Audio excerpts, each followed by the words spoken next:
Welcome to the Real News Network. I'm Jess Lenore in Baltimore.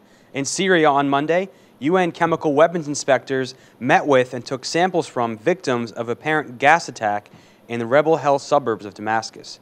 But on the way, the UN team members say that a sniper attacked and hit a vehicle in their convoy. No one was injured. The results of this mission weigh heavily on whether or not the U.S. will directly intervene militarily in Syria, since President Obama has said that the use of chemical weapons by Assad would force his hand to intervene. Now joining us to discuss this latest news is Omar Dahi. He's an assistant professor of economics at Hampshire College in Amherst, Massachusetts, and an editor at the Middle East Report. Thank you so much for joining us, Omar. Thank you. Great to be here.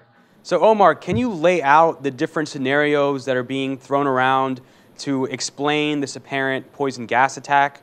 On one hand, it seems that there was a gas attack carried out in Syria, in the suburbs of Damascus, but many people have argued that it wouldn't make sense for the regime of Syrian President Bashar al-Assad to use chemical weapons because the Obama administration has said that they would use this to justify direct military intervention.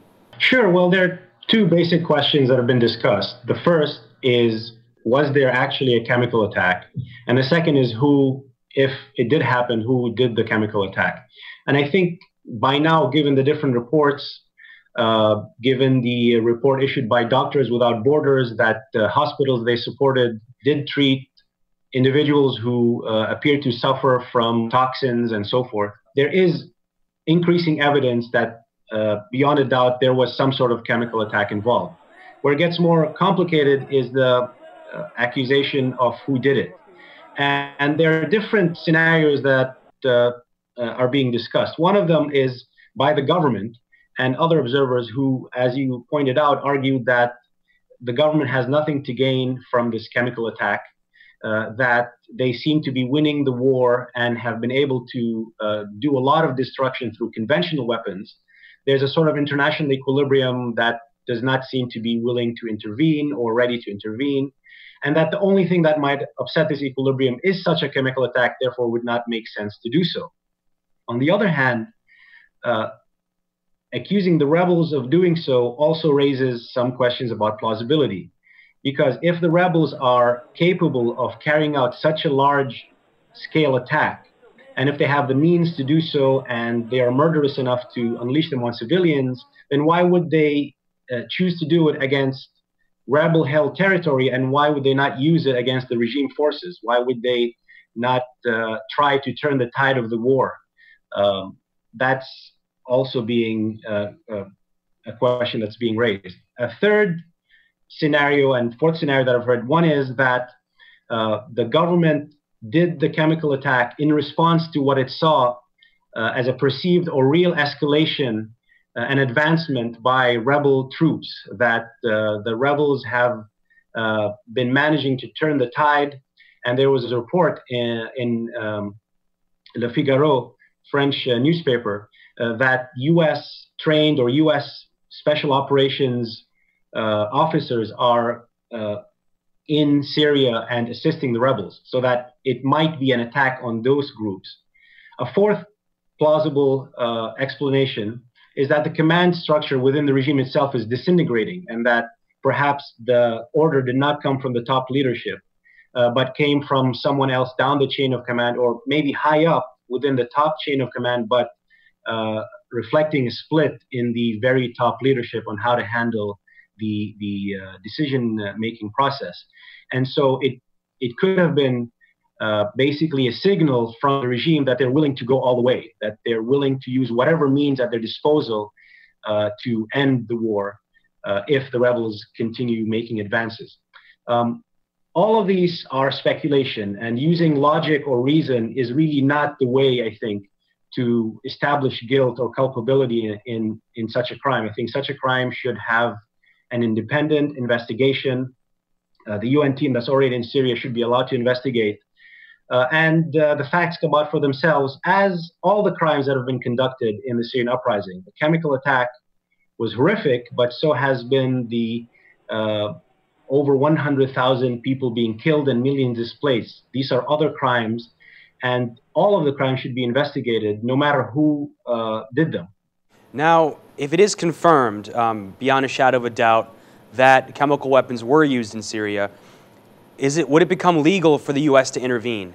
And what are the alternatives to a military intervention? Well, in terms of legality, the international legality would depend on a Security Council resolution. Only then, under international law, would it be legal to intervene, and that is unlikely to happen. I think the intervention, if it happens, is, according to the different reports that you read, likely to happen through long-range bombing, Tomahawk or cruise missiles launched from very far, where they're outside the reach of the Syrian defense system. And I think they would do more harm than good. I mean, we've seen in the past 2 years at every level of escalation, whether it came to the militarization of the uprising or when it came to economic sanctions, there's been, after every massacre and every destruction unleashed by the regime, there's been a call to do something. And you can see that clearly in the case of the economic sanctions that have really hurt the most vulnerable people in Syria and have not really hurt the regime as much as it hurt the ordinary population, because the regime has resources that it has access to and it has support. In the case of military intervention, I think you're likely to see a further escalation in the rate of destruction, especially since the Syrian regime and its allies in Iran primarily and also in Russia have been signaling that they're willing to stick with the regime till the very end. So there's no guarantee, even if there's a strike, that it will precipitate a quick solution. In fact, the most predictable outcome is that it will really increase the level of destruction, invite further retaliation by the regime and its allies, and perhaps trigger a much wider war. Which is why I think, despite a lot of the noises that you hear calling for intervention, despite what you see as preparations for such intervention, I don't think it's going to be a large-scale attack. I still don't believe that's going to happen. It might, who knows, but there are alternatives that are also not very easy. And I think it's important to really note that there's a lot of uncertainty and there's difficult choices that need to be made. The best solution is really a political settlement, a settlement that ends the violence as quickly as possible, a negotiated solution. That sounds very implausible to a lot of people, and perhaps with every subsequent massacre it becomes more difficult, but the way to try to end the violence is to start a process to end the violence, not more violence. And we've seen the last 2 years, the logic that military solutions will end the crisis has proven to be false, tragically, time and time again. The best way is to demand a political settlement, to demand all sides end the cycle of violence, and to really pressure for some sort of negotiated outcome, which is going to be a process. It's not going to happen in one day. It's going to take confidence-building measures so that each side doesn't think that the other side will stop the agreement and start attacking them, so that each side has trust that they will not be annihilated if they surrender. I see that as the best possible outcome and what we should all be demanding. Let's talk about the U.S.'s role in what's been happening in the Middle East, but also go back in history a little bit. Foreign Policy magazine just highlighted the hypocrisy of the U.S. when it comes to the use of chemical weapons, as it revealed how the U.S. knew Saddam Hussein was launching some of the worst chemical attacks in history against Iran during their war in the 80s.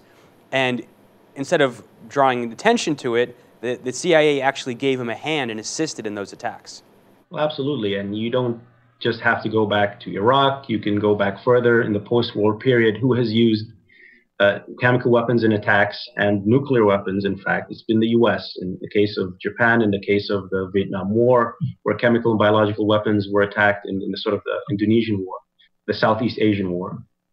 And so the U.S. has no moral ground to lecture and preach on others about chemical weapons.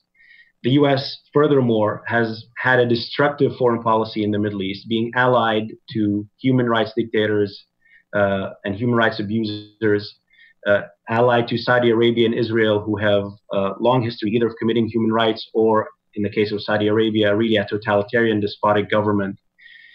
In the case of Syria itself, the U.S., in my opinion, has not been the primary mover. I think, to a great extent, there has been some learning from the Iraq war debacle, that the U.S. has not rushed into intervention. It doesn't see it in its own interest to intervene. And I think in the case of Syria, the primary movers have been the Gulf states. They're the ones who have assisted the rebels. They're the ones who, in many cases, allowed the militarization of the rebel side or facilitated it. And you have other regional players that have assisted the regime.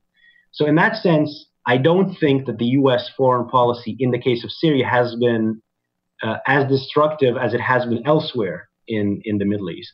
And I think there is a division within the elites in the U.S. on what to do. And you've seen the media coverage actually compared to the case of Iraq, compared to the case of Afghanistan. If you are really honest about critical thinking about this coverage and what has comparing the two cases, you'll see much more of a divided opinion and a mixed picture when it comes to Syria. There's a lot of apprehension, and I think that's a good thing. I think the strike by the U.S. is also unpopular. A recent poll that I read showed that only 9% of U.S. Citizens are in support of U.S. direct intervention to Syria. And I think that is to say that we should be seizing on this and supporting it or supporting the idea of a political settlement and pushing back against the tide of military direct intervention as the only solution. As difficult as it seems, and as murderous as the Syrian regime is, we should not participate in a course of action that will increase the destruction, but trying our best to minimize the violence. And a political solution is the only way to do that. Omar Dahi, thank you so much for joining us. Thanks for having me. Thank you for joining us on the Real News Network.